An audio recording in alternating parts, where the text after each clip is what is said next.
as it did for many years in the Western societies.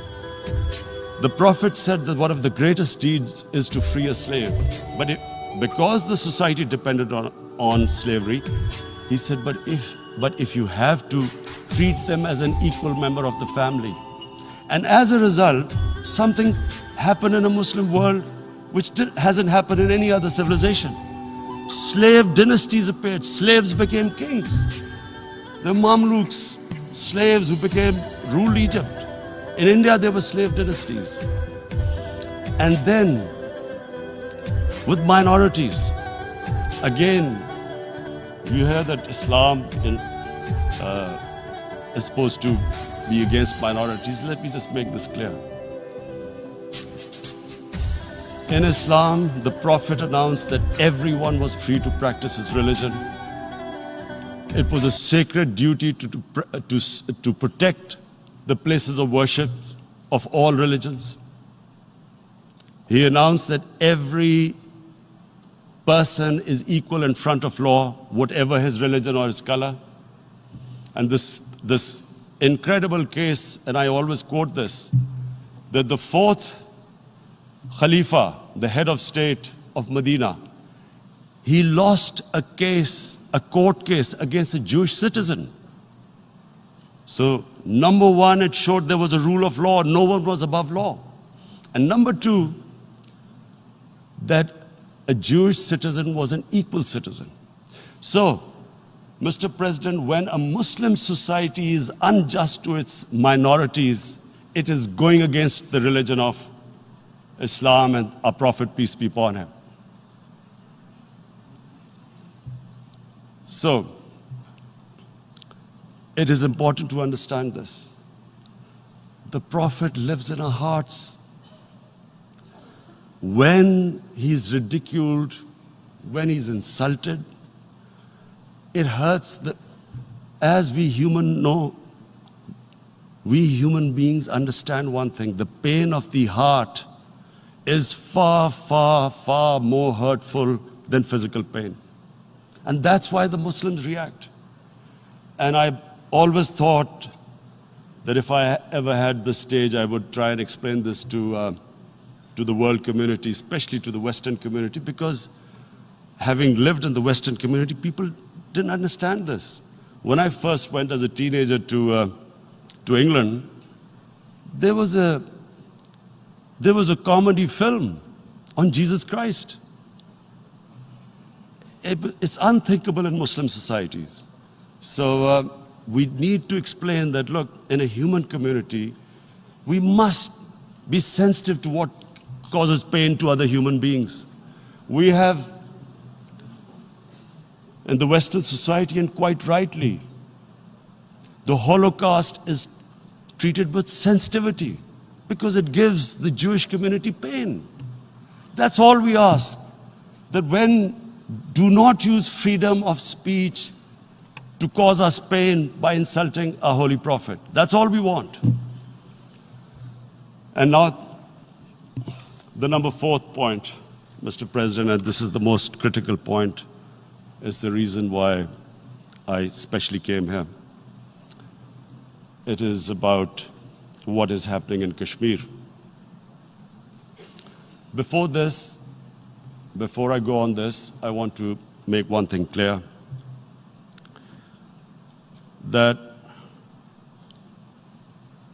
when we came to power, my first priority was that Pakistan would be a country which will try its best to bring peace. We had been through this war on terror. We joined the United States war on terror after 2001. And Pakistan went through one of its worst periods where 70,000 Pakistanis died and over 150 billion was lost to our economy. And Mr. President, I opposed the war because in the 80s, Pakistan had joined the Western countries in what was the freedom struggle then in Afghanistan against the Soviets. and it was funded by the Western countries. These Mujahideen groups, which were treated in guerrilla warfare, were trained by Pakistan Army, funded by the Western countries, and especially US, and they waged what was a freedom struggle in Afghanistan. The Soviets called them terrorists. We called them freedom fighters. 1989, the Soviets retreated. The Americans packed up and left. Pakistan was left with these groups. Come 9/11, Pakistan joined the United States in this war on terror. And now our government was supposed to, the reason why I opposed joining this war, because here we had indoctrinated them in jihad, meaning freedom struggle against foreign occupation. Now, because we had joined the US, and the US had occupied Afghanistan, now we were supposed to tell them that, no, this is not freedom struggle and jihad, it's terrorism. So that's why I tried to tell then government that, stay neutral, because you will have leverage over them. You will be able to control them. But if you join them, you become collaborators and they will attack you, which is what happened. They turned against us. We went through a nightmare. 70,000 people killed in a war we had nothing to do with. No Pakistani was involved in 9/11. Taliban were in Afghanistan. Al-Qaeda was in Afghanistan. What had we to do with it? 70,000 Pakistanis died.